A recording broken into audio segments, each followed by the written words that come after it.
next to go? Yeah, who's next to go? I check the line. Who's next to go? Bondzee Live, Trippin With Bondzee on YouTube. I was like, look, you couldn't put me in the, when I go out, Doc, seriously, look at me, look at my eyes, I'm telling you right now, I'm not, this is silly, I never just drink, I never just drink, I will occasionally drink, but I'll never just, drink. And what's beautiful about this moment that we're sharing is all of you know exactly what I mean by that. And some of you are going, that's actually quite sensible. That's quite sensible. No casual drinking, just fucking competitive. So do you drink? I was like, How the hell are you? Bondzee. Let me pause, buddy, there. It's Bondzee Live, Trippin With Bondzee on YouTube, Facebook, Twitter, Twitch. Thanks so much for joining me. It's episode 265, and we got a banger for you tonight. It's all good, baby. Are you ready? I'm ready. Whew. Make sure you go subscribe on the old social medias, the YouTube. Go to this channel. That's where all the magic happens. That's where I love you and want you to go. Make sure you go subscribe to YouTube channel and all the rest of the social medias as well. And listen, before we go any further, I got to give a huge shout out. I meant to pump up a picture, but I forgot. But we don't really need a picture when it comes to this. Dan Nossi, thank you so much for tuning in all the way from Costa Rica. I really appreciate you. We're going to get into this in a minute. He goes, you're going to Korea? What the fudge? Yeah, maybe. That's coming up in about, we'll get to it real quick, like 6-7 minutes. But there, just hang on for a few minutes, okay? But I got to say this real quick. Happy Mental Health Day to everyone out there. And I don't care whether you struggle. God bless the people out there that don't have or struggle from anxiety, depression, PTSD, and you just live a wonderful life. Good for you, because it's a challenge in this day and age, 2023, to live without some sort of depression or anxiety or something. The world's crazy. Anyways, God bless everybody out there. If you're cool, that's cool. And if you're not, listen, there's always somebody out there to talk. Family member, friend, a coworker, maybe your boss, maybe a professional. Exiting out of here is not the right answer. There's always somebody to talk to, including myself. I am super proud of the fact that when I started this stupid podcast, according to me mom, which she does not call it anymore, by the way, she just says still, like it's the bane of my existence. Her voice rings through my head. Gregory Scott, you still swear too much on that show. I went up there proud as punch last week. I did a great interview. I had a great chat with everybody. I felt so positive, and I went upstairs to talk to my mom, and I was like, hey, well, I did a great show, didn't I? Did you hear that? I hardly swore. She's like, Gregory Scott, what do you mean you didn't swear? I think I heard you swear like 25 times. Blimey.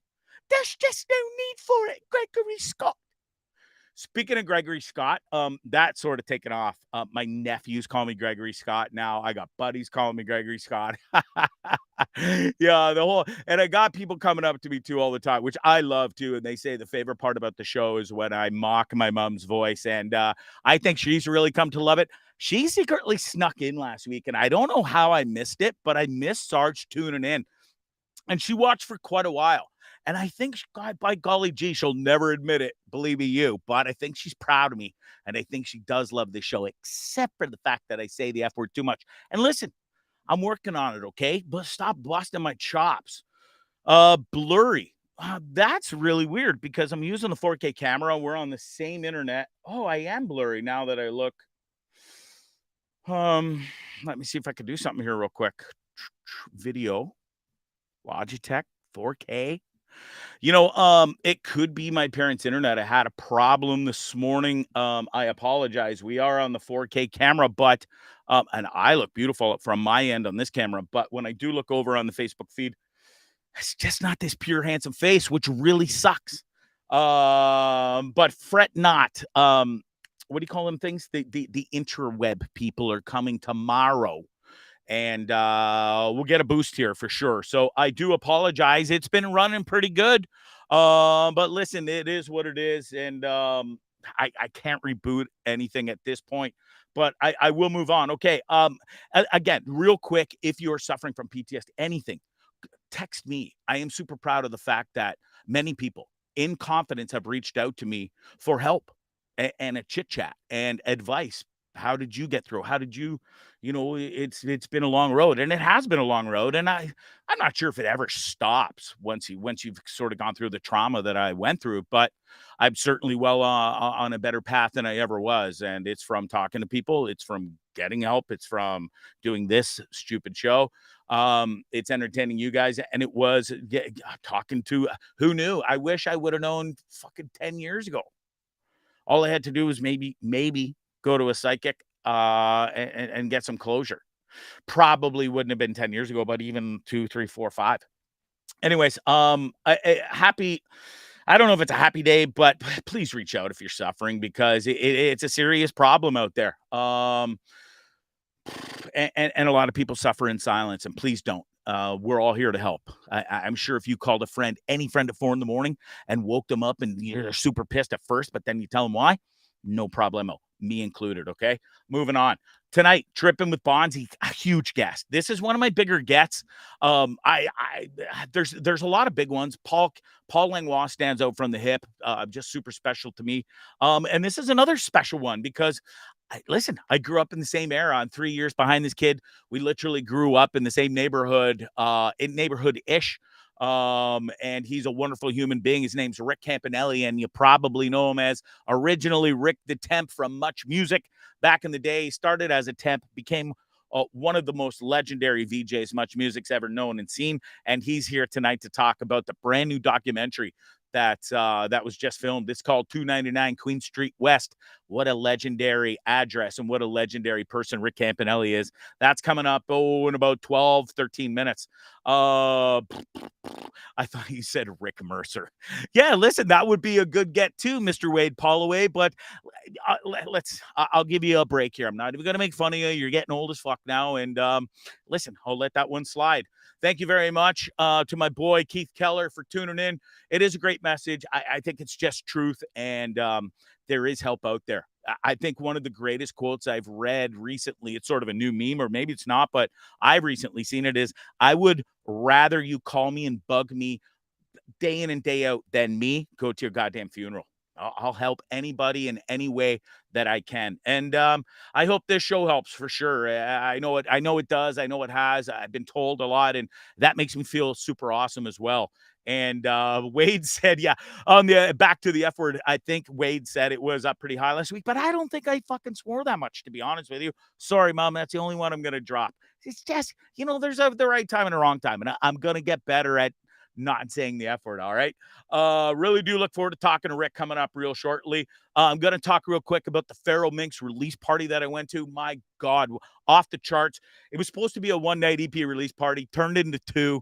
Super thankful for the guys having me on the guest list. We got some great videos and pictures coming up of that night, and I got to meet some great bands and did some great networking for you beautiful people. You'll wait till you see the people I've got lined up. I got to see JJ Wild again. She promises she's coming on the show. It's just a matter of time. Her wonderful photographer, who is just such a wonderful human being, front row lady.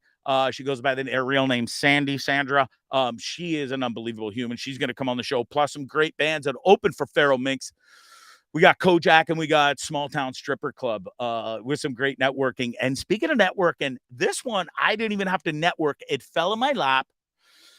I'm sort of hesitant to release this information because it fell in my lap this afternoon, and I was asked via text from an old chum of mine who were still pals. He watches the show and he said, "Hey, how would you like to have such and such on?" And I was like, Duh. Like, dude, why would you even ask? It's a done deal guarantee. This person is a huge star. Let's use the word was. Okay. Still is a huge star in my books and probably yours too. Um, it's not 100% confirmed, but it is. So listen, I'm going to read the sponsor real quick because I'm so proud of these guys. They're a huge part of the show and all. I'm probably sure I'm going to tell you who it is right after the sponsor read. Okay. We're going to do Dummies of the Week. Also, a lady was caught in an airport in the USA, and I think it was Minnesota, with giraffe feces. We'll get to that story. And I got to still tee off on the cop that arrested the 10-year-old boy a couple weeks ago. I missed it last week because we were busy and I ran out of time. Anyways, we got a action-packed, jam-packed show for you tonight. The Leafs are winning, by the way, against the Montreal Canadiens. We're just heading into the third period here, so I'll keep you up to date on that. I am watching it on the big screen right in front of me. I'm super stoked for the Leafs to win tonight. Okay, they just celebrated their 54th anniversary. They are the best restaurant in all of Canada. I said it. They're called Shakespeare's Fine Dining. You have to go and check them out. Their seafood, steak and seafood, is to die for. The lobster, it doesn't matter if you get the lobster, the shrimp, the scallops. Look at this beauty of a gem. 54 years this place has been around. The old man's still running it. It looks unbelievable on the inside. They just renovated. They're still going strong. Please, please, please make a reservation. It's 905-528-0689 or www.shakespeares.ca. Oh, we got a huge line brawl in the Leafs game here. Third period. My God, the only people aren't going at it is the goalies. Oh, by golly gee. Shakespeare's Fine Dining. All the celebrities go there from Toronto. The Leafs players do. You got to as well. Please, please go check them out. All right. Here we go. The huge guest. I'll tell you, okay? Because I know what's going to happen. I trust in my bro. He wouldn't have texted me today and said this. Hey, do you want this guy on? And I'm like, buddy, give your head a shake. Of course I do. We all know him. We all love him. His name's Emmanuel Lewis. Webster is going to be most likely coming on old Bonzarelli's show. Can you believe it? Trippin With Bondzee. Now, there is a chance where I may be able to fly down to where Webster is and have a sit-down interview instead of doing this this interweb stuff, that would be super special. It's going to happen. It's just a matter of when. That is definitely in the works, and I'm super excited to announce that. I grew up with the old kid. This is him older, but you remember old cute little Webster on the show back in the day? He was the best, and we all loved him. So that'd be super awesome. Okay. I hope you all had an amazing Thanksgiving weekend. I know I did, man. I got to spend time with family. I got to spend 2 nights and 2.5 days with amazing friends to go see these beauties, the feral minks, at the Farm League House Brewing Company in Cambridge. God, man, I'm telling you, if you haven't been there, you got to go. I got to see and meet the wonderful JJ Wild again. There's all my pals. And in the front, Smarty, who's one of the most intelligent humans I've ever met. And then, of course, my buddy Angie in the back. It really was an incredible weekend with these guys. They absolutely killed it both nights, Friday and Saturday. Here is the wonderful front row lady. She is a photographer to all the rock and roll bands. She is the best, and we all love her for sure. This picture here is Small Town Strip Club. If you haven't heard of these guys, do yourself a favor. If you like new music, you got to check out these boys, Small Town Strip Club. They put on a great show. They got some great tunes, and I really look forward to seeing them in the future. And they will be coming on the show in the next 2 to 4 weeks. 3-3, Montreal just scored. It's all good, baby. Listen, the Leafs are going to win tonight, okay? I'm already calling it. What else? This band, the Feral Minks, they're playing this Friday too, folks. You got to come check them out. They're playing at the Corktown Club. The Corktown Pub. It's a legendary place here. Oh, why are my pictures not showing now? It's coming up on there. It is coming up on there, but it's not coming up on my screen. Weird. Okay, let me see if that goes off for a sec. Anyways, these guys are beauts. You got to come check them out this Friday, Corktown Legendary Bar. It's the Feral Minx. I love these guys to pieces, and you guys will too. Epic band. They put on such a great show. These guys are going places for sure. They just missed out on winning the 97.7 Hits FM Rock Search. There we go.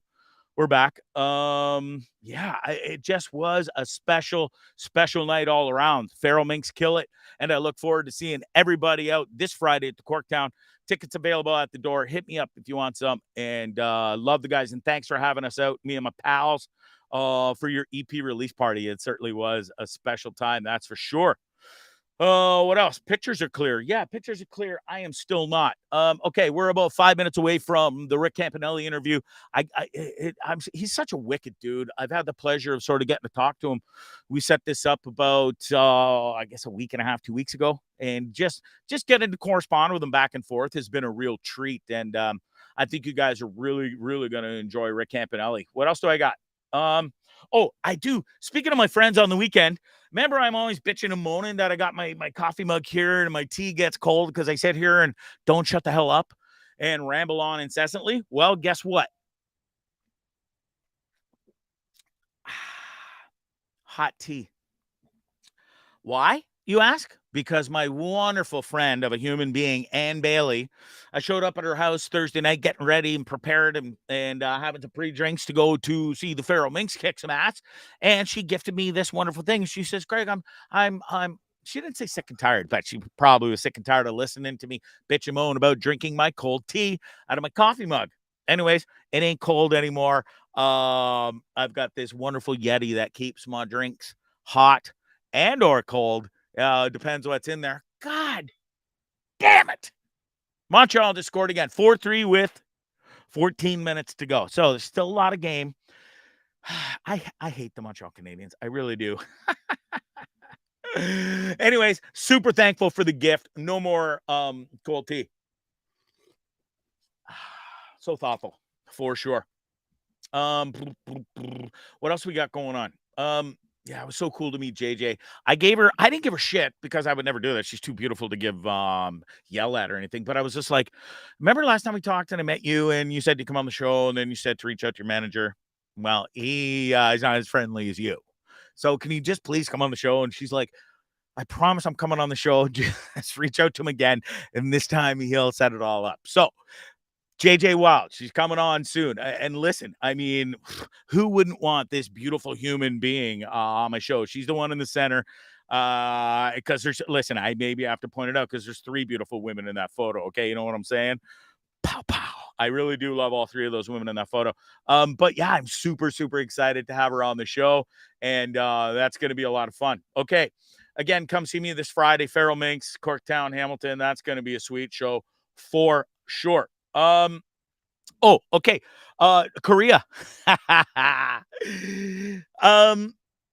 I got an email. What's today? Wednesday? Maybe Monday. Sunday or Monday. Dear Bondzee. So listen, to preface the story, I used to teach English online to Chinese kids over in China when I was living in Nicaragua. And when I was living here in Ontario too, when I moved back during the pandemic. And I did it for about, I think I lasted 2 weeks, maybe 3. That shit was not for me. God bless anybody that can sit there and do that. I do not have the patience for that. Listen, I did really well.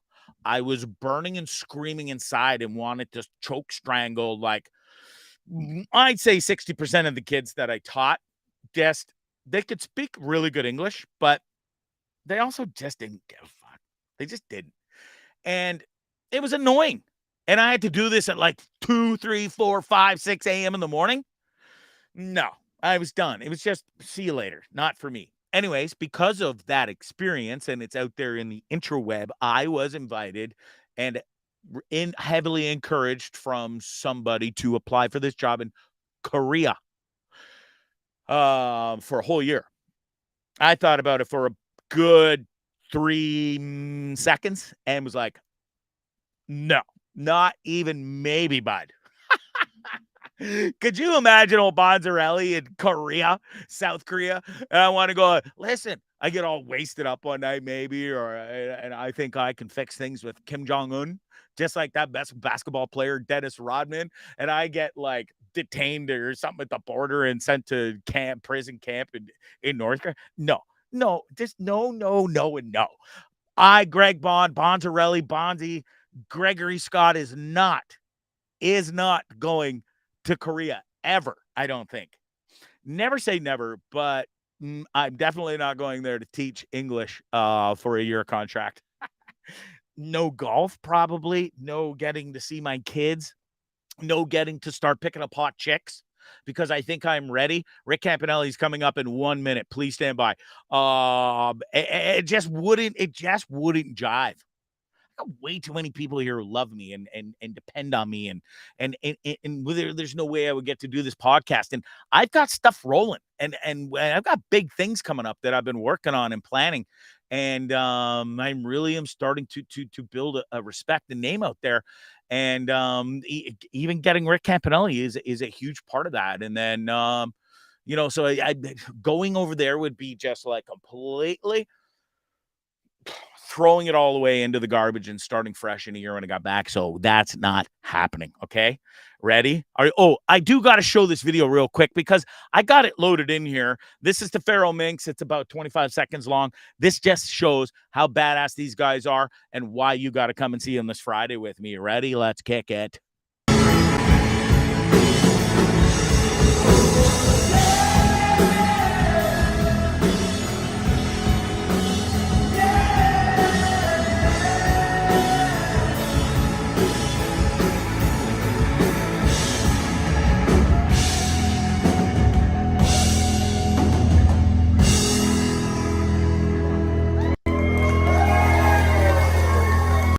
Yeah, I love those colors. That's so good. So good. Come and check them out with me Friday. It's what did I say it was called? It's the Corktown Pub. I actually think I played and sang there in my high school band back in the day called Squealer at the Corktown Pub. So it'd be pretty legendary to go back and see the boys play there this Friday. Mike Richards said you'd have them all swearing like sailors in no time. I know, dude. That's one of the things. Like, I do have to say, when I did teach English for that brief period of time, I was calm and cool and collective. I never lost my shit. Mind you, I was high as a kite, smoking the old pen, and you go out before every class, smoking a bong ripper and stuff beforehand. Visine, drip, Visine. There was no other way I was doing that. Oh, I couldn't drink because you can't be sort of sitting there slurring away and half snapped and trying to teach kids English, but I could smoke weed like the best of them and be just super coherent. So that I did, that's for sure. Oh, wow. You're right, Wade. I am crystal clear now. I think it's just the way it goes. Just in time to bring my boy on without further ado. Well, listen, let me tease this up. I think we all know this place. It looks like this. It's Much Music. We grew up with it. Most people that listen to this show, we know Much Music. We grew up with it. It was the place to be. It was at 299 Queen Street West. We watched it on the TV. I begged my parents to pay the extra money to get that goddamn channel because I think at some point along the way, you did have to pay extra. Anyways, this kid got paid a lot of extra, believe me, because he started as Rick the Temp winning a contest and he rocketed it all the way to the top. I think without further ado, it's time. You ready? Let's get it. Guest on. Man, it sure brings back some amazing memories. Super nostalgic and just really the good old days. He's from Much Music. He got his start. Rick the Temp. I think you'll know that name very well. Without further ado, please welcome the legendary Rick Campanelli. How are you, my man? Bondzee, good to be on with you today. How are you?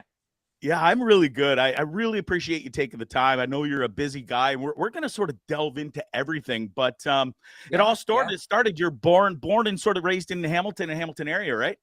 I'm from the Hammer. Born at St. Joe's back in the winter of 1970. You're St. Joe's too, right? I am, yeah. beautiful place. We were both born at St. Joseph's Hospital in the heart of Hamilton. And born and raised here. I had to move to Toronto when I got a job in Toronto. Very, very proud to call Hamilton home. And I actually moved back to the area several years ago when I left ET Canada. Okay. Where'd you go to high school here in Hamilton? St. Mary's out in Westdale.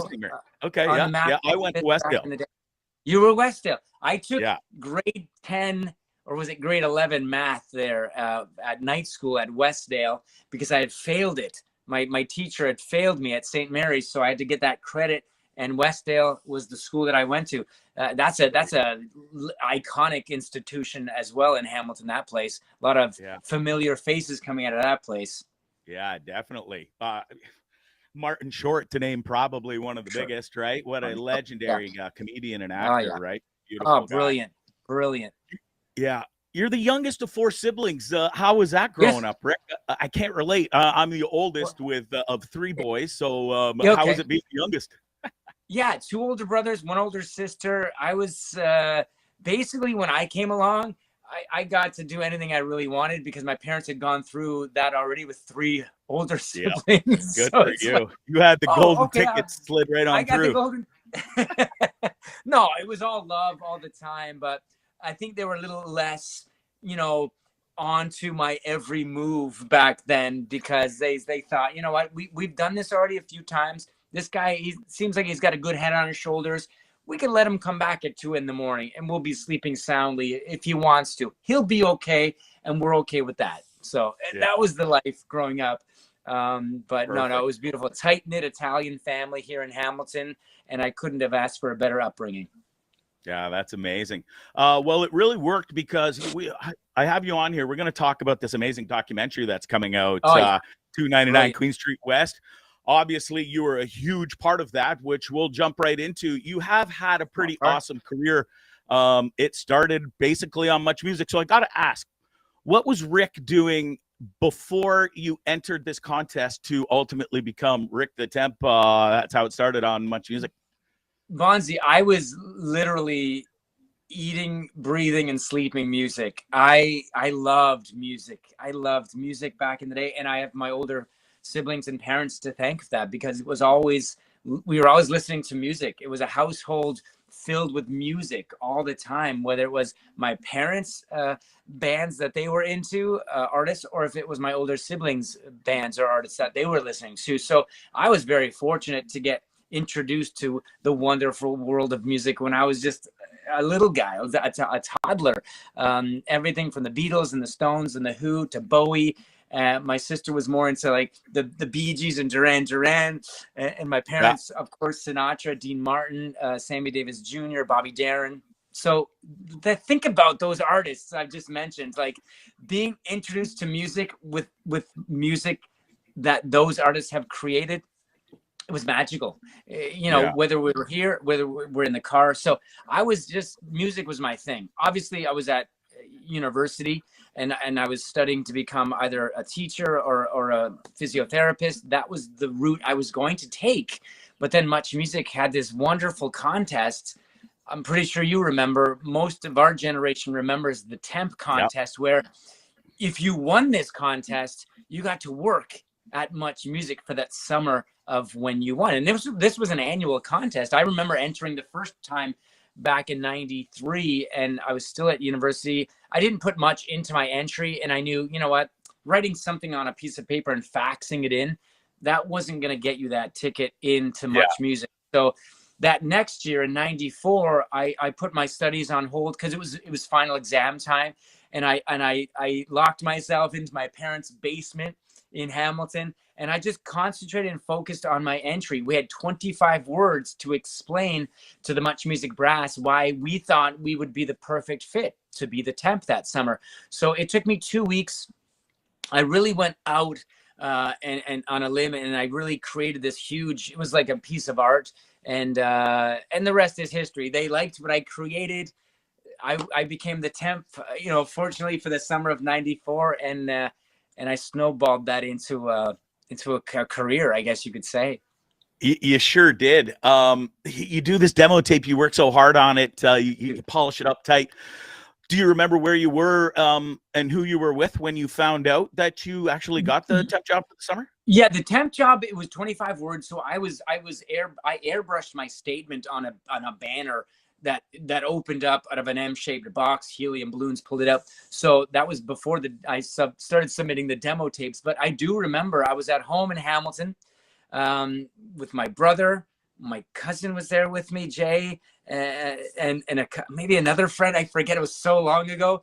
It was, holy crap, it was 29 years ago. Right. Isn't that wild?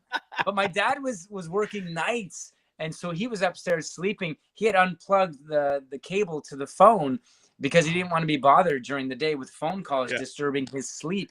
And we were watching much. And there you go. Erica M. Was it Erica M? Yeah, Erica comes back with my entry in front of her saying, "You're probably wondering who won this year's temp contest. Well, look no further, because this is the winning entry." And I knew that was my entry. It was my M-shaped box. So we're jumping up and down. We're celebrating. They're trying to call me, but they can't get through because my dad unhitched the cable from the phone. But I'll never forget where I was and who was with me and how it all rolled out. It was a magical moment. Yeah, it must have been. Were you scared right away, or were you just super excited and knew that you've sort of been groomed for this from your brothers and sisters and parents, and now here you are with this dream job? Yeah, I wouldn't say scared. I sure you had some butterflies. I knew all about Much Music because I watched it religiously, as a teenager, through my young adulthood life, before getting there, my mid-20s. I knew everything about Much. I knew all the VJs. I knew all the videos that they were playing. I knew how it functioned and how it worked. So I was more excited to get there. Like, we found out in late spring. I didn't arrive at Much until early July, summertime. So I was, it was hard to sleep counting down the days to my arrival at this place that I was putting in so many hours watching it, at home and watching it on my own with my family, with my friends. And now I finally get to step foot into this place and I'm going to be there. I'm going to be working there. And no, there was no, I didn't know I was going to become a VJ eventually. I worked at that, but just stepping foot into Much Music, 299 Queen Street West, that address that we all grew up loving and wanting to be part of. I was just more excited and I guess a little nervous at the same time, not knowing what to expect when you're stepping foot into the environment. But no, I knew I wanted to be there at some point, and that's the way it happened with me. It was a contest, winning a contest. Yeah, it's pretty well. So even though it was a contest and you knew you were a temp, did you go in with the mindset, Rick, that no matter what, like, I am going to be a VJ on this station one day? No, you know what, Bondzee? That didn't even occur to me because Erica was there. Steve Anthony was still there. Master T was there. Bill Lichka was there. Sukin, they were all these legendary VJs were still there. And you're thinking, no, there's no way they're going to want you. And that wasn't even on my mind to become a VJ. You had dreams of it when you're watching at home. Your priority, your interests are more into what the VJs are up to and less about the music video. Yeah, at first I wanted to see what the music videos were all about, but after that, my attraction was what Steve was going to be up to for that minute and a half before the videos rolled, or Erica. I loved seeing what they were up to, but no, it wasn't even in the back of my mind becoming a VJ. It all came naturally, I guess, once I stepped foot into that beautiful place. But no, because everybody wanted to be a VJ back in the day, Bondzee. Sure, I'm sure you including as well, me. maybe. Everybody and their dog wanted to be. Say again? Back in the day, I think after you had started, might have been the next year, I actually sent in a demo tape, the 25 words, quick hit. And gosh, I hope that is burned to the ground somewhere, because I would be ultimately embarrassed to see that back to this day. But I guess everyone saw how easy it was. Here's Rick stepping foot into this place, winning this temp contest. And now he's entering this VJ search contest because Steve Anthony's on his way out.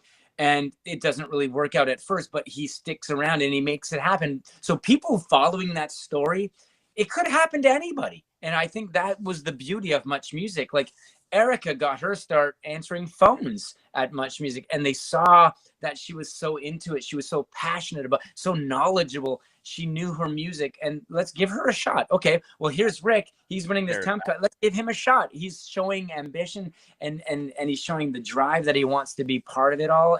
And that's what it was all about back then. If you just showed them that you were capable of doing something and that you were passionate about doing this, well, let's give this person a shot. And not just a shot for a couple weeks, because nobody really gets it after a couple weeks, even after a couple months.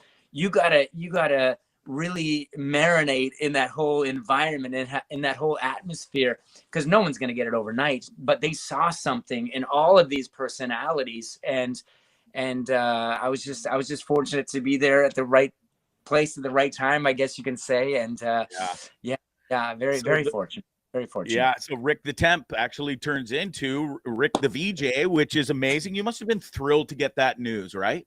Man, was I ever? I had submitted many demos. I just talked to Denise Donlin about this the other day, who's head of music programming. She called the shots on who went on air.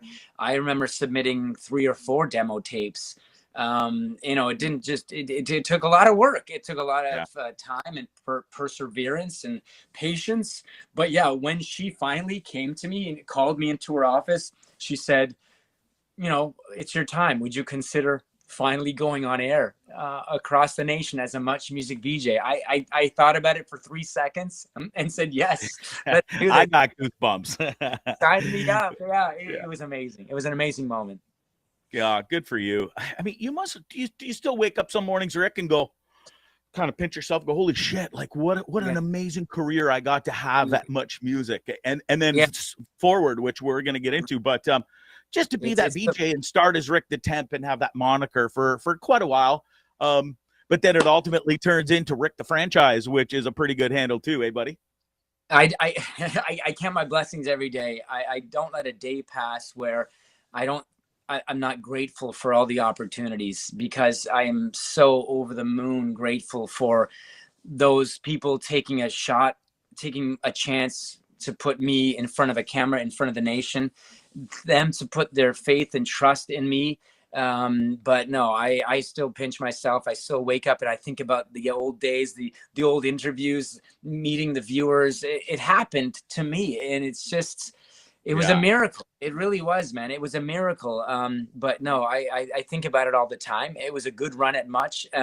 But we're about to get into ET Canada, which was an even longer run, if you could believe. Yes. I spent 12 seasons as co-host of that show, which blows my mind even more, because I'm the music guy. I knew the music. Now you're moving into more like, actors and film and TV. But, I think I was cut out for that too, because I just loved chatting with people and getting the best out of a person, no matter who they were.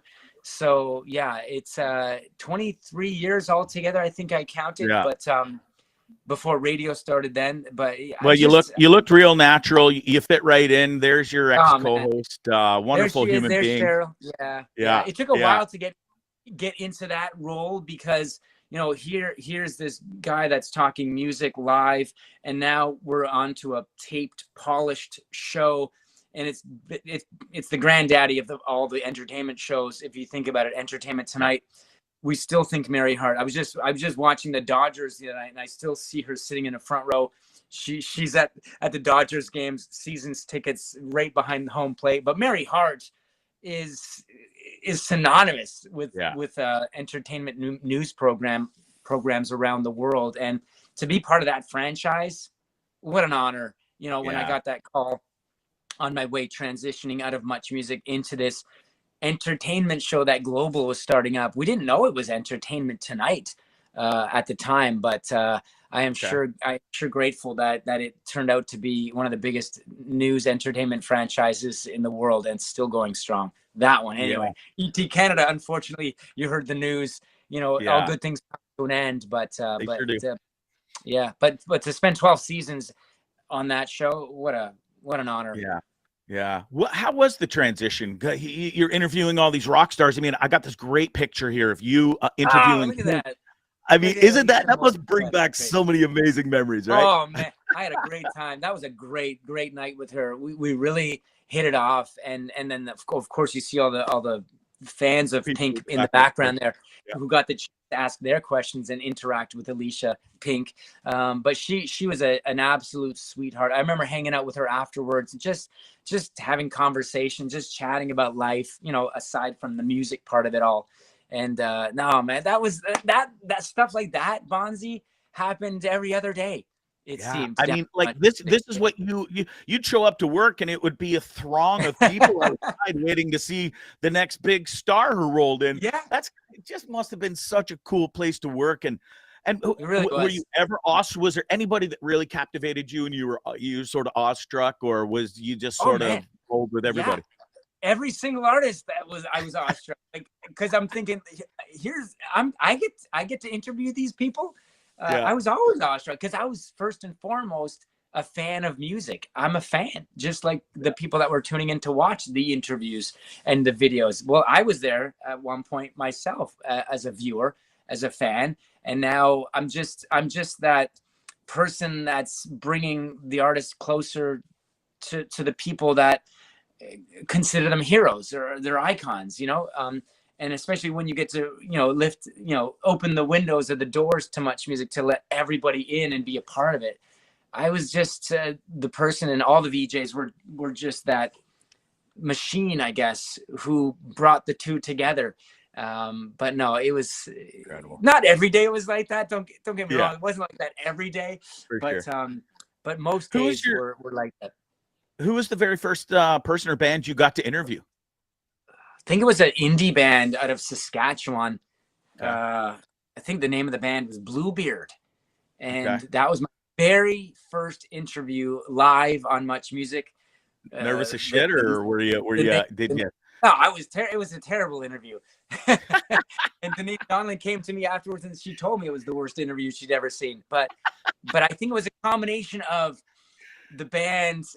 Now I haven't kept in touch with them, so I don't know if they're still doing their thing or not, but I think there was a bit, they had nerves, I had nerves, a lot of one-word answers. So it wasn't, it takes time, obviously, to get the chemistry down when you're meeting someone for the first time, and we don't have that time to get that chemistry down, because sometimes they're just coming in for the first time as you introduce them and they come through that door and you're meeting them for the first time, just like that. But I remember that being my first interview. I think my first big interview was like that, the artist that people knew, maybe Corey Hart, maybe Gin Blossoms, Great Big Sea. Those ones ring a bell to when those are the first big ones. Like there's a lot of pressure on me now. Like these are bands that have been doing this for a while, artists that have been doing it. They're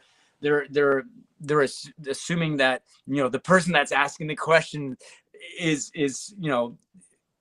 a veteran. They've been at this for a while, but I wasn't. I was new. But you got to start somewhere, and I'm so glad that they gave me the chance to find my footing, so to speak, in a way, and get better and better as I went on. For sure, and that's how it goes. Rick, looking back, did you ever understand, or how long was it into the gig? Did you understand the impact of getting that job would eventually have on the rest of your life moving forward? Yeah, you know what? You get a job like that, and you don't know how long it's going to last. There's a lot of unanswered questions. There's lots of uncertainty. You're given this job, you're given this opportunity, and you're not thinking about too much ahead, too much down the road. You just want to do the best job that you can do today. There wasn't much looking down the road. I didn't know it was going to last as long as it was going to, and I didn't know the explosion waiting to happen, several years down the road. Getting there in '94, you didn't know that this whole boy band explosion is about to happen, or this bubblegum pop explosion with Britney's or the Christinas and Jessica Simpsons. You had no idea that was on the brink of happening. So yeah, I'm not much of one looking down the road into the future. I wasn't back then anyway. I was just so grateful to be there in the moment, in the now, and doing the best job I could do, because I didn't want to lose that job. Once you're given that job, you want to hang on to it for as long as you can. So you're taking every day at a time and doing the best job you can. Tough question here, and you don't have to answer it, but what was, do you have a favorite? Was it Much Music or was it ET Canada? Two totally different worlds, Bondzee, for me. Like, one was live, unscripted, unpolished, and anything. We got away with murder. We got to do whatever we wanted to do. You know, if we wanted to go on the street and talk to people about who their favorite bands were, we just did that. We did so many new things that hadn't been done before on live TV. So I love that about Much Music. Now, over at ET Canada, all the opposite. It was scripted, it was polished, it was packaged. It was a 22-minute show that we were doing at 11 in the morning. You know what? It was just a crazy world to be in, but that was Entertainment Tonight. It was perfect. It was me in suits. Suits, really? I wore a suit to a wedding or a funeral. I didn't wear a suit every day of my life. So no, I love both of them. They're both it's like, you know, you can't pick a favorite child. You can never do that. And that's the way my two jobs were at Much Music and ET Canada. I loved them. I loved every minute of both of those jobs. And I was so grateful to be given that opportunity to be one of the 6 or 7 VJs at the time, or to be one of the 5 co-hosts at ET Canada when it first started. Like that's a, it's a long shot, you know, to think about it. It's a long shot to land a job like that. So I knew I had them, and I just knew I wanted to do the best job I could, because anyone could have had that job. Any one of us, anyone out there who applied to the temp contest or the VJ search or submitted a demo reel for ET Canada, like, anyone could have had that job. I'm just so fortunate that they picked me. I really am fortunate. Yeah, it's pretty special. It was, Well, let's talk about the documentary, because it's coming out now. Well, you did do a screening in Toronto already, I believe. This looks amazing. Let's talk about I'll pop up this picture real quick. It's called 299 Queen Street West, and you guys are doing the Much Music Experience tour, sort of going all across Canada. I'm super stoked to see you guys in Hamilton, and I'm really excited to see. Great, man. Great to see this documentary. It must have been pretty nostalgic going back with all your pals here and filming this, right? It really was. Beautiful faces there. Oh, that's Roy Thompson Hall right there. Look at that. Look at Bill and Monica and Michael Williams and Erica, and of course the director Sean Menard and Sukyin and Steve. There's Denise in the red. Who told me she let that fire under my butt, man, back in the day. Like, she said, you know, this is the worst. Okay, well, you know what? Since it's the worst, I'm gonna get better. It can only go up from here.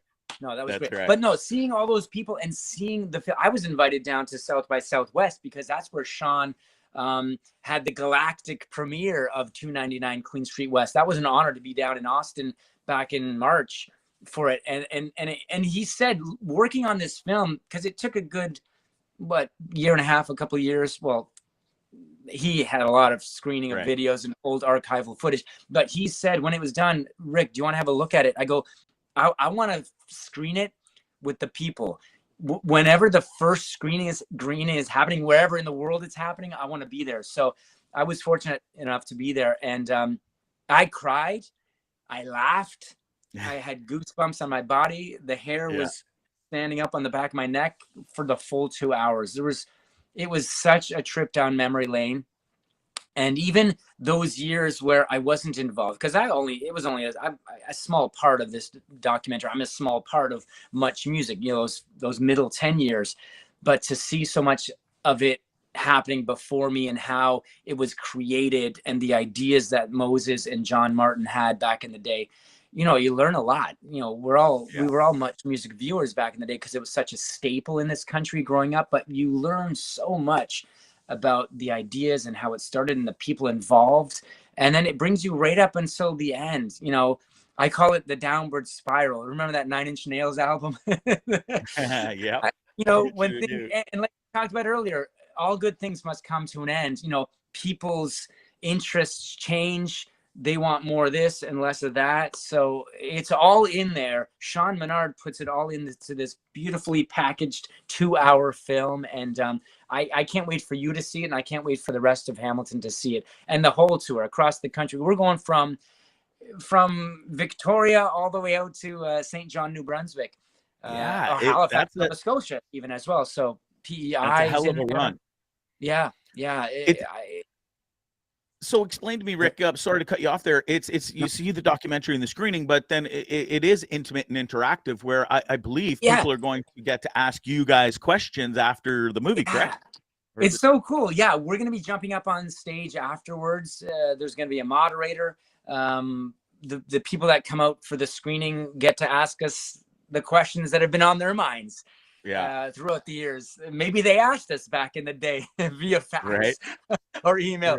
But now we're going to be with them face to face. And that's what I loved about Much Music. It really got us out there to all the communities across the nation.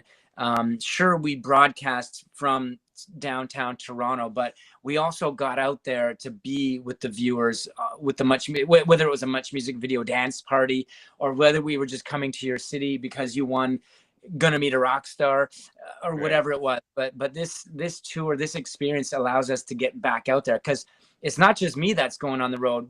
A bunch of VJs from the good old days are also joining the Much Music experience, starting in Montreal on the 17th. Michael Williams will be there. Erica M will be there.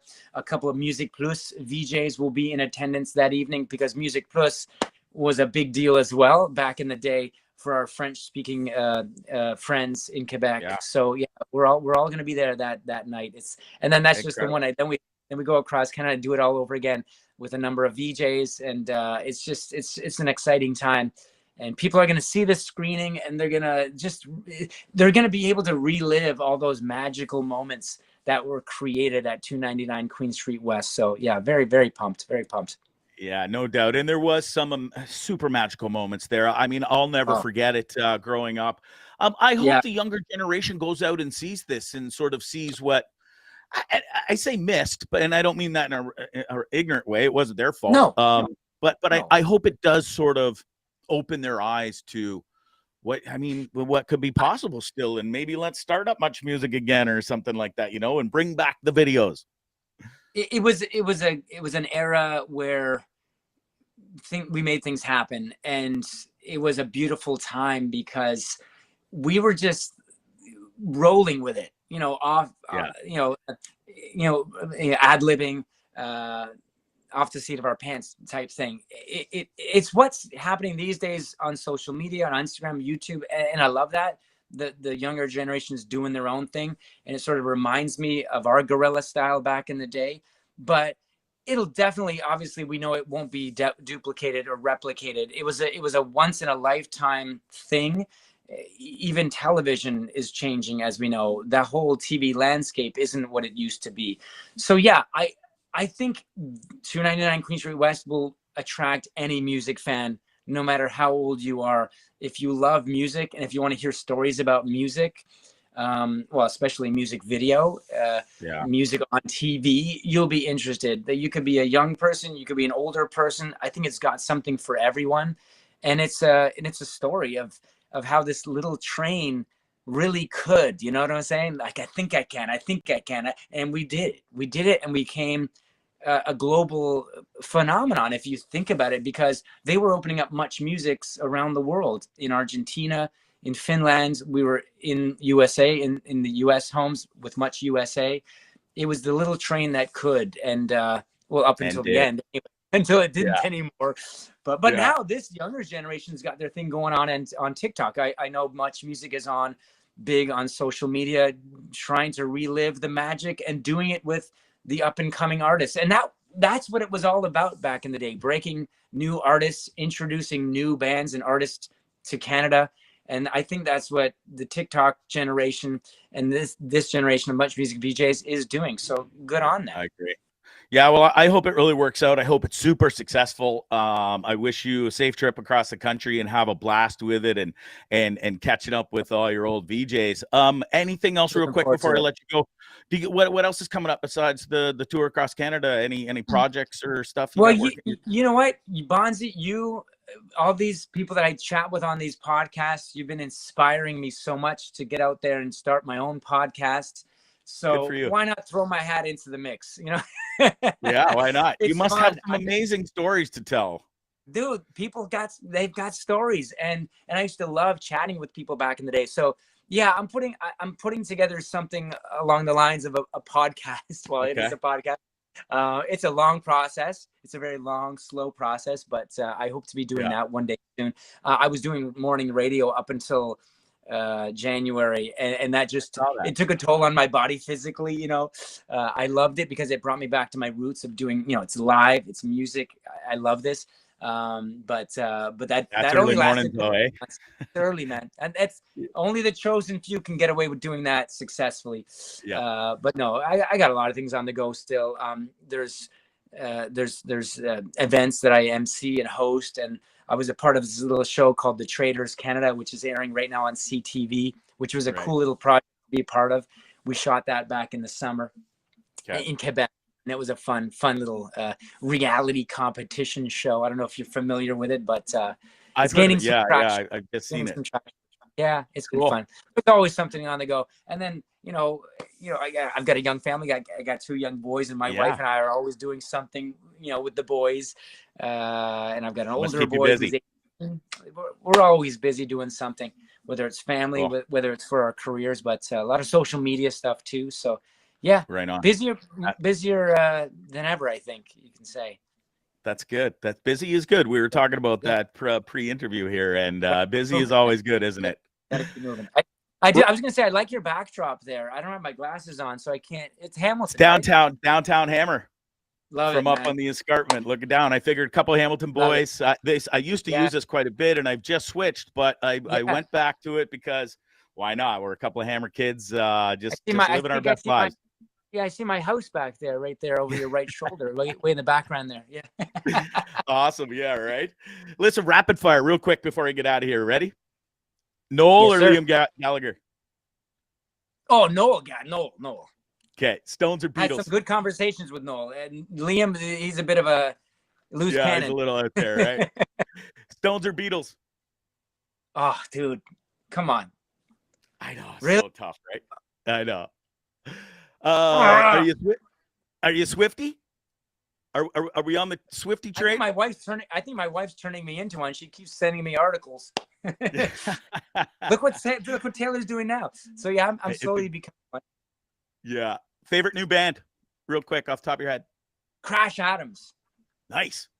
Leafs going to win the Stanley Cup this year? Yes or no? I'm happy you put this year on the end of that sentence question. They're going to win it one of these years. They are, because has to win it at some point again. I've been alive for 53 years, Bondzee, and they have never won a Stanley Cup since I've been on this earth. It's going to happen in my lifetime. I guarantee it. This year, is it the year? I'm going to say no. Okay. Within 5 years? Within 5 years, yes. Okay. You disagree? Yeah, I mean, I'm 50. I just turned 50 a couple of weeks ago, and I've been suffering not as long as you have, but close. I just think these new additions are going to go far, and I think we're close. If it's not this year, I do agree it'll be within the next 2 or 3 years. I hope you're right, man. Pineapple okay on pizza, Rick? Oh yeah. Oh, why not? Why not? Boy. I eat everything, man. Everything. I eat it all. Android or Apple? Apple. Attaboy. Listen, man, you're a real pleasure to have on. It's been super nostalgic. It's called 299 Queen Street West. It really does look like an incredible documentary. And listen, there's dates all across Canada starting October 17th and going all the way till November 27th. It's called 299 Queen Street West. Star my buddy here, and it should be really cool. Yeah, Bondzee. I'll be seeing you in Hamilton on November 4th, I believe it is, right? Yeah. I look forward to meeting you. It's funny how we haven't crossed paths along the way all this time. I know I'm guaranteed we have some mutual friends from St. Mary's, and I'm sure. yeah, I look I'm forward sure. to seeing the documentary and meeting you for sure. Yeah, man, you as well. What school did you go to, Bondzee? Westdale. Oh, that's what you said, right? You said Yeah, Westdale. yeah. Of course. Yeah. Yeah. My bad. Sorry, man. I lost audio at the end there. Yeah.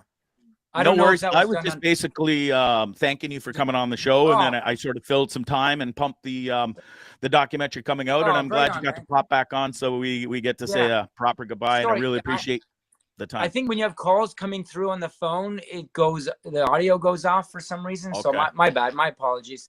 But it's all good, my friend. Yeah, man, thanks all for having good. me on. I appreciate it. Great to talk about the good old days. I don't mind that at all. And I'll see you November 4th. If you need tickets, let me know, okay? Because Sean, we put some aside for people that are helping promote the film. And if you need some, let me know how many you need. That's really nice. I appreciate it. I can email them over to you when they come in.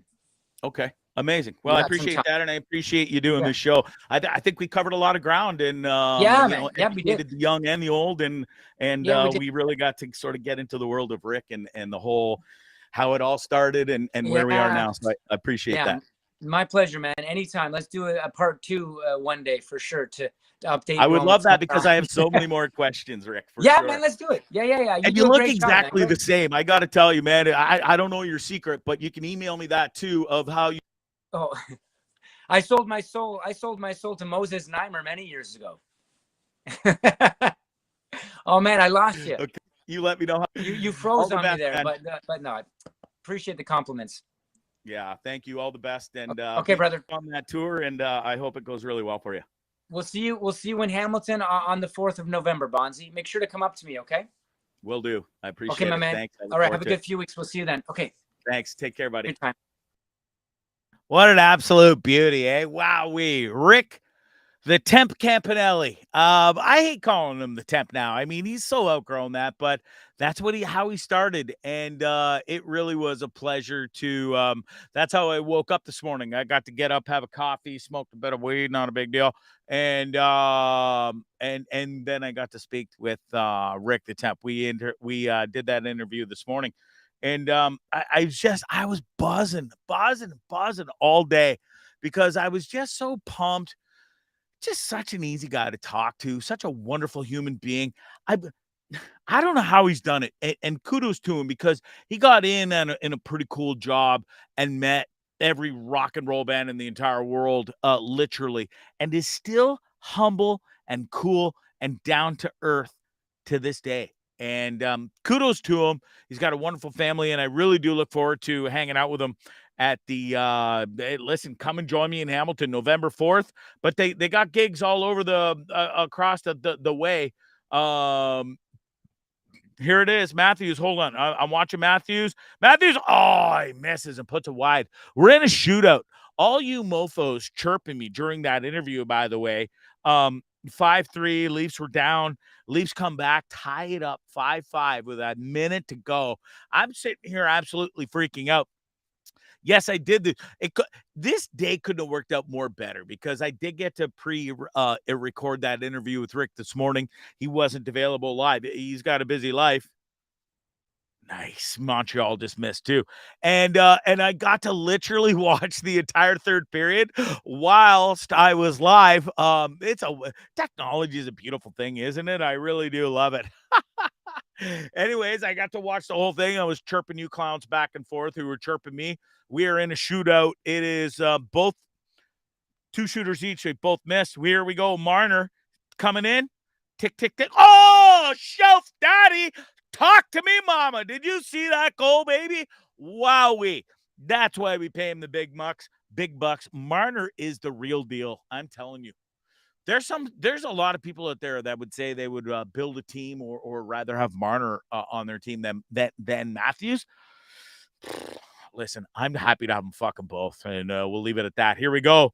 Montreal, do or die. They got to score. He's coming in. He's doing all this dangly back and forth, crazy stuff. And no good. The Leafs win.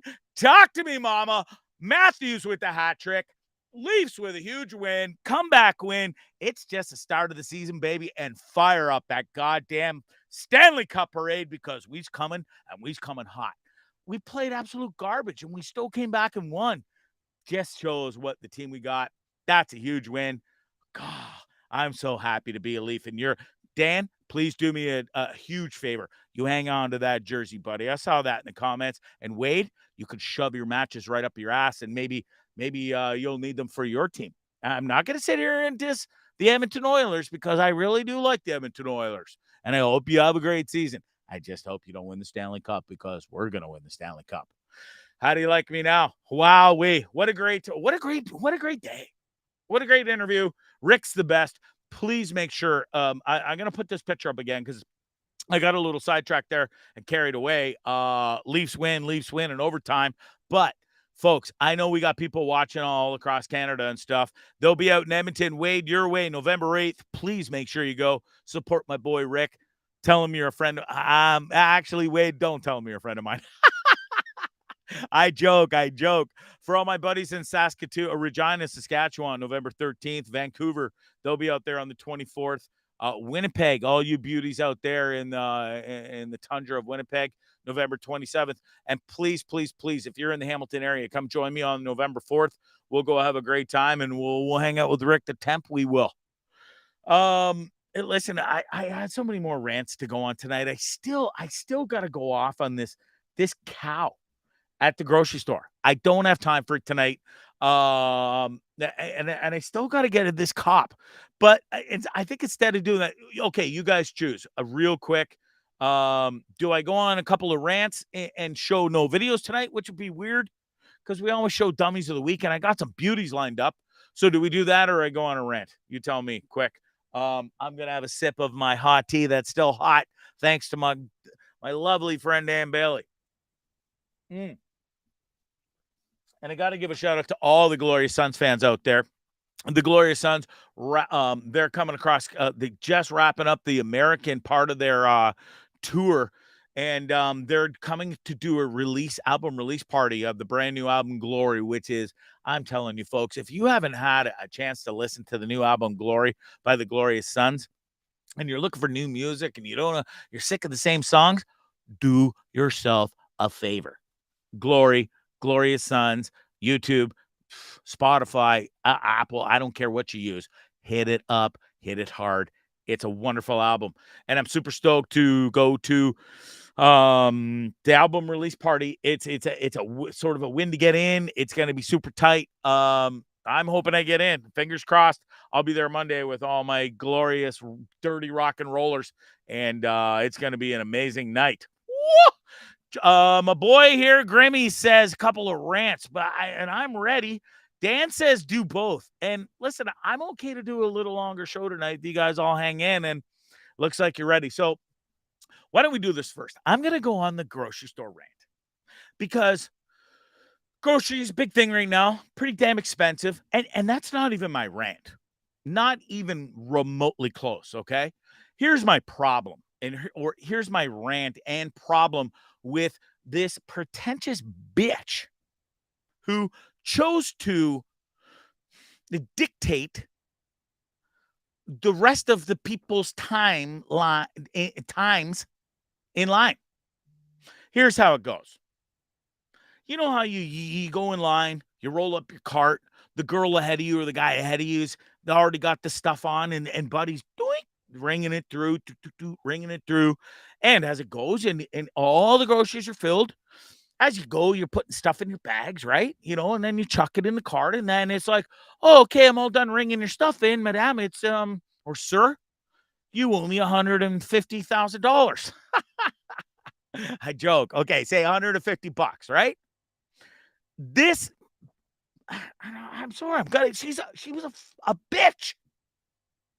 I've never seen this happen at a grocery store in my entire life. The way the system goes is you might not be done bagging your groceries, but proper etiquette is you pay when the dude says the total, right? It's a no-brainer. Pay $150.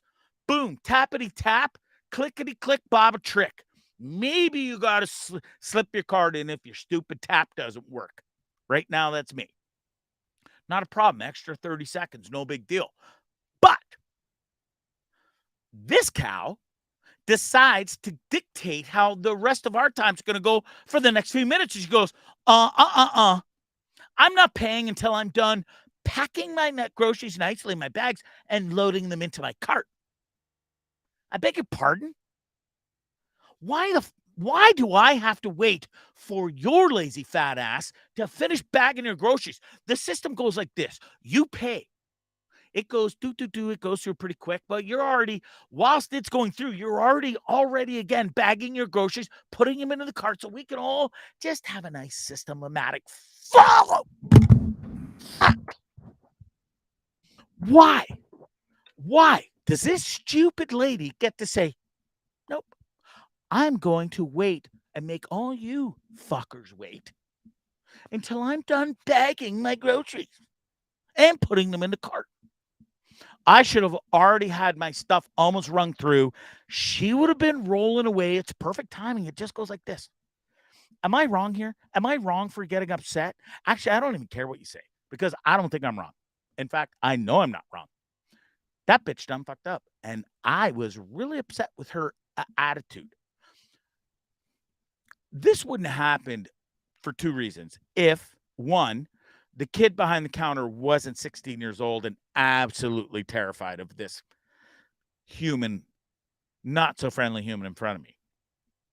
Two, it also wouldn't have happened if, and I'm not saying I didn't have the cojones to stick up for myself or the people behind me or the poor cash guy who was just waiting to do his job and take her payment. I've been way better lately. I've been calm, Bonzarelli. Old Bonzarelli, I would have snapped. I would have given her what for, probably got the management over here. She would not have liked what I would have said to her, and it would have been a whole scene. I'd like to think listen, I just turned 50. I am getting, I hate to use the word older and more mature, but by golly gee, I think I am. So sorry to the kid, and I did apologize to him. I did say sorry when that cow left after she took her sweet time and then paid, and then we all had to wait for Princess to fucking run on her time. I apologized to the kid for not sticking up for him, and I said, listen, son, I just didn't need to cause a scene because I was. And then we would have all been delayed, and it wasn't going to be good. Okay? End of this. I guess the moral of the story is, please, folks, don't be that girl. Don't be her. Don't be. It could have been a guy too. It just happened to be a girl that day. I'm not singling out women. Sure, there's asshole dudes out there too that don't have proper grocery store etiquette, but we've all been going long enough. Can we not just figure this out? Seriously? And lady, by golly gee, you're lucky you caught me on a good day. Anyways, grocery store rant over. I've been holding on to that one for a while, and I think I did pretty good. I didn't absolutely lose my, because I was upset with that lady that day, but I was more prouder. I got in that car, and I was like, good for you, buddy. Good for you. It's just grocery store etiquette. It's simple, it's easy, and why can't fix stupid, I guess. Okay. Second, okay. Whilst I'm on the thing here of tearing a strip off people, I got to tear a strip off this cop. I am never, ever, ever going to mention his name. I will say this Mississippi cop, not holding anything against other Mississippians, because I know Mississippians. I am friends with some Mississippians. Wonderful people. Wonderful state. Love the South. I don't love this dude. 10-year-old kid out with his mom. We've all been there. I've got kids. I had 2 of them. Boys. We get to, fortunately, whip our little peepees out when we really, really, really have to go. Now, we all try to not do it in public. We try to do it as private as possible if we have to go in public.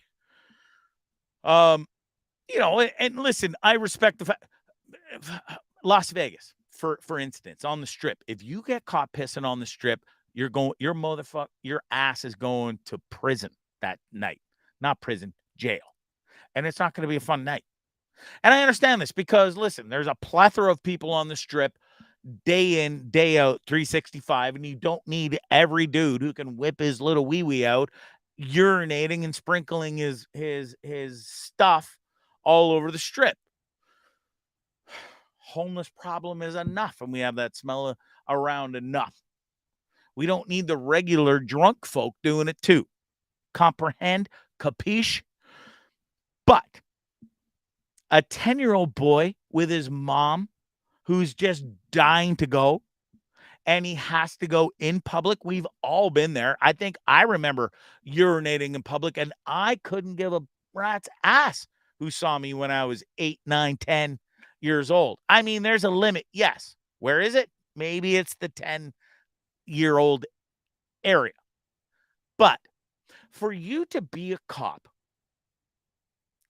and be such an asshole to actually physically handcuff a 10-year-old boy, and I kid you not, I got the picture, and then not only handcuff, maybe you think, okay, I'll teach him a lesson and scare him a little bit, and even though that shouldn't even be a thing, but I don't know how they roll in Mississippi, but then it gets worse.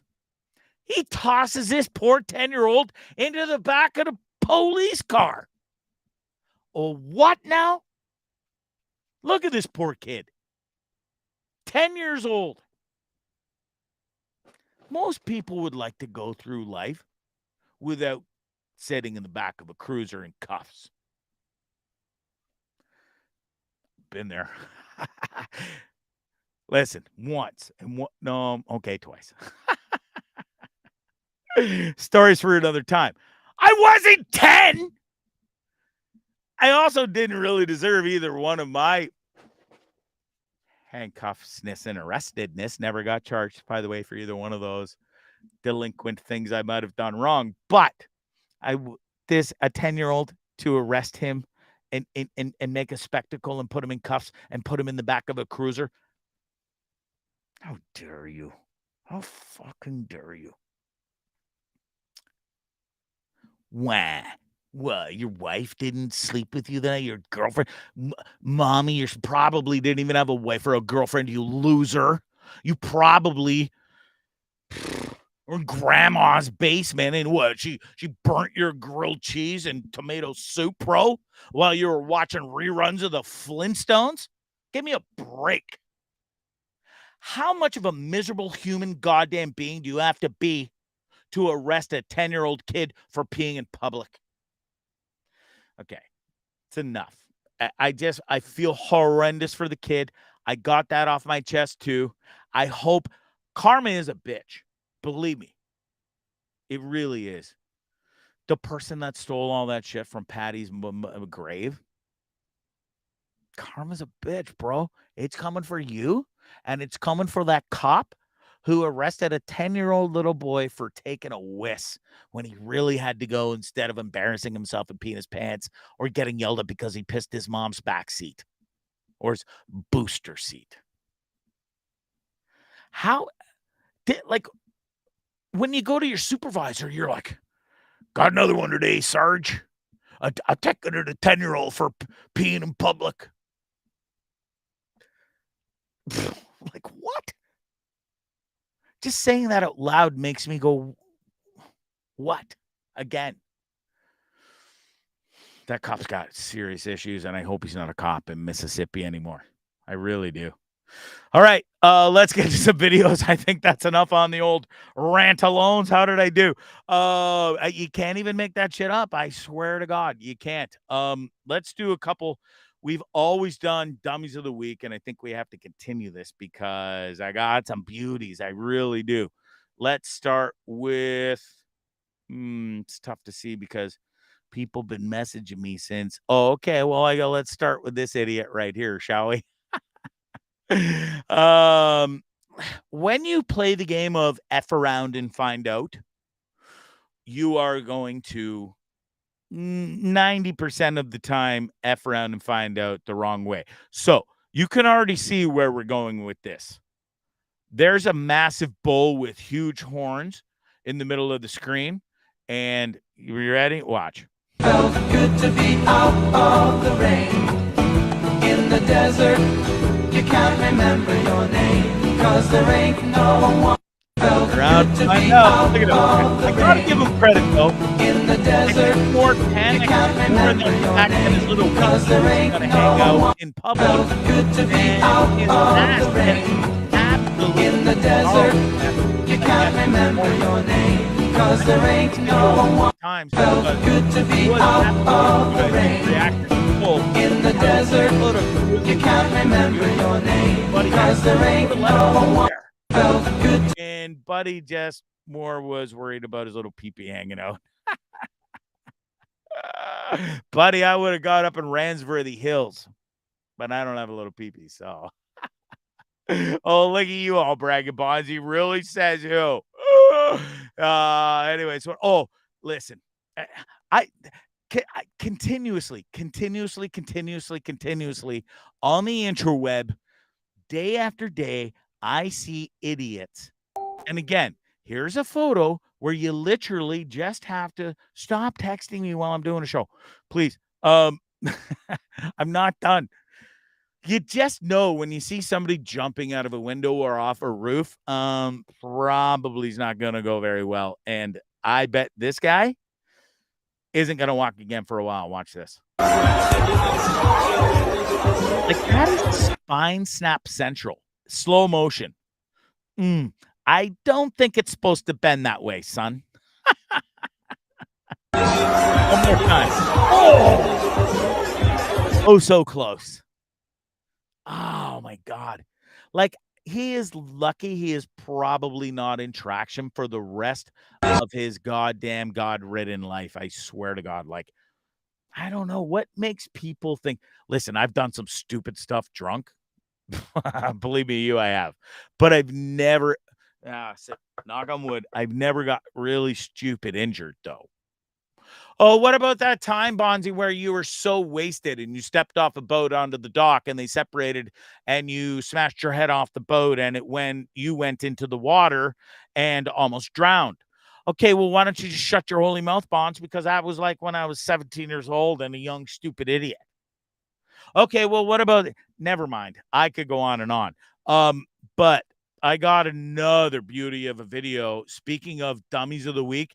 Now, unfortunately, this video is epic, but unfortunately, the person who videoed this done screwed up about a quarter of the way through the video because they turned the camera the wrong way. But the first 10 seconds of this video is just way too goddamn good not to share. There's a whole lot going on here. I'll play it a couple of times. Try and keep up. Are you ready? Watch this madness. Nothing like a good old poolside party gone sideways. Buckle up. Here we go. That's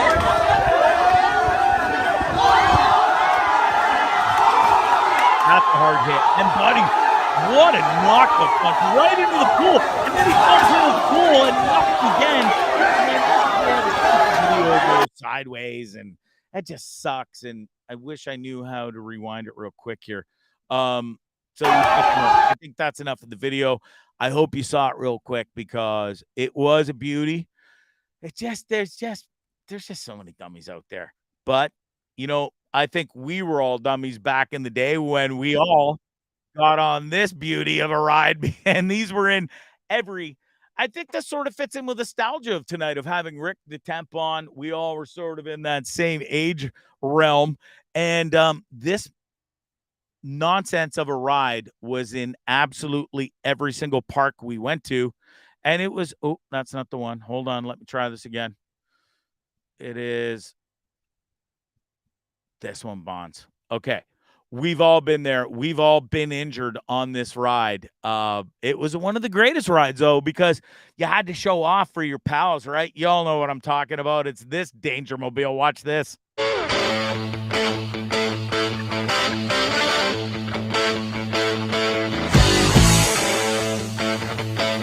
many trips to the emergency room for one simple little ride on the playground. Tell me I'm wrong. That thing was the around and all just go on there and rip around and have fun. And they turn their back, your legs sideways or your wrist shoulders hanging out of the pocket. Sure was a good time, though. Especially if you were more.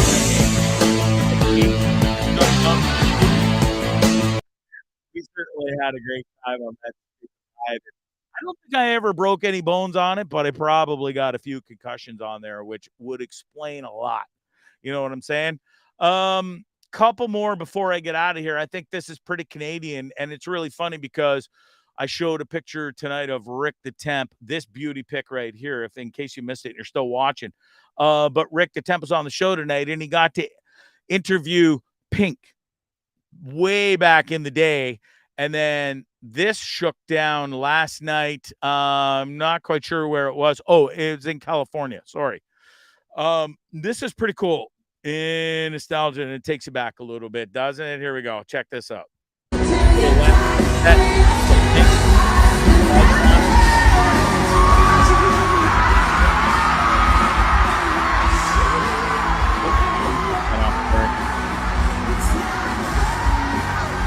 Or we had Rick.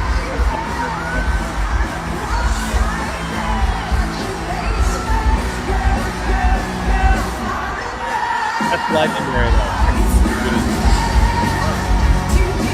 Absolute legend. And there's still going. Love it. Good for them. Let's get out of here with one. I think it's a great way to cap off the show. You know, we talked about it's Mental Health Day. We've all had struggles.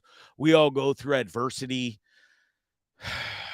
You know, there's so many different things you go through in life, and you're like, oh, wow, poor me, poor me. And then you sort of take a step back and you go, okay, well, there's a lot of other people in this world that are way worse off than me. This guy looks like he's way worse off than me, but I'll tell you what, I need to learn a thing or two from this guy, and I think we all could. Are you ready for this one? This will pump you up, and it's a great way to end the show. I'm really captivated by this dude. Check this out. Never, ever, ever say you can't do anything ever again. Ready? Go. Unbelievable. Like simply unbelievable. That's it.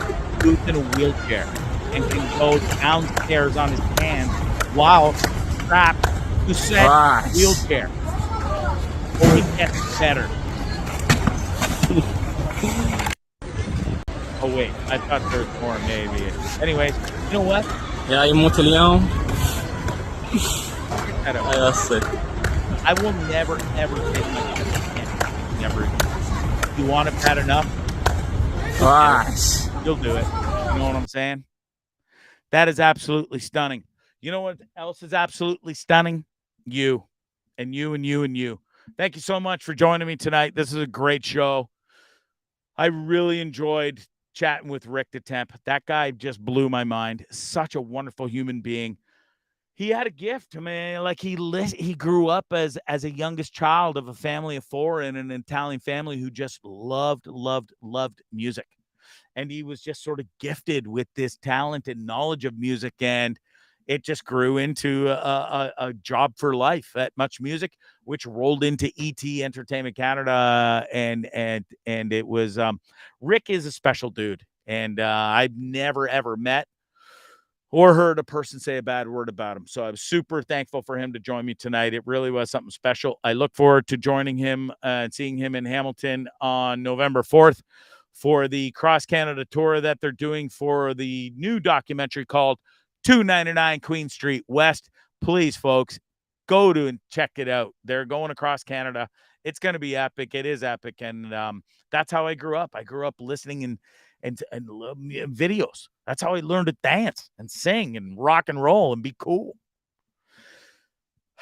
So many great VJs on there from, like, it's so nostalgic. I can't wait to go. You got to go too. Huge thank you to my sponsor, Brad Bond, my guy, my son, Don't Trip Your Fine Clothing Company. So many of my friends have this now. So many of his friends, other people around the world are really catching on to this. He makes some sick stuff. I'm so proud of him. The hoodies are great. The t-shirts are great. He's got toques. He's got stickers. He's got acid wash t-shirts. I was struggling with your words tonight at the end of the show. Yeah, well, it's because I'm just so goddamn excited. And the Leafs won in overtime. Not a big deal. And Vancouver's up 1-0 over the Edmonton Oilers, so I get to rub that in Wade's face. Not a big deal.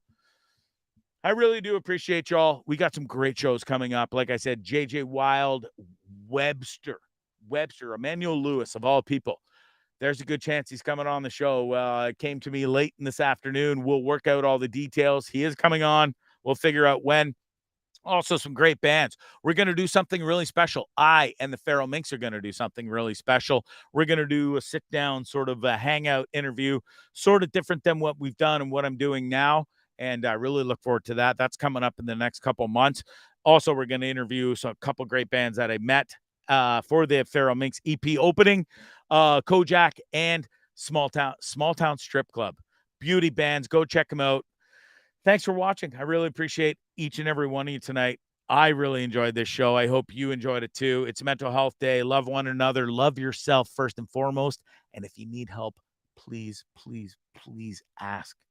Ask me. Ask a professional. Ask anybody, your family, friends, anybody. We're all here to listen. I love you. I love you. And I love you too. Peace and love. We'll see you next week. Okay? Bye. What was that? That was very strange. It was very weird. It was peculiar. It was kind of amusing. Yes, it was rather funny. It was incredibly funny. I loved it. Hilarious!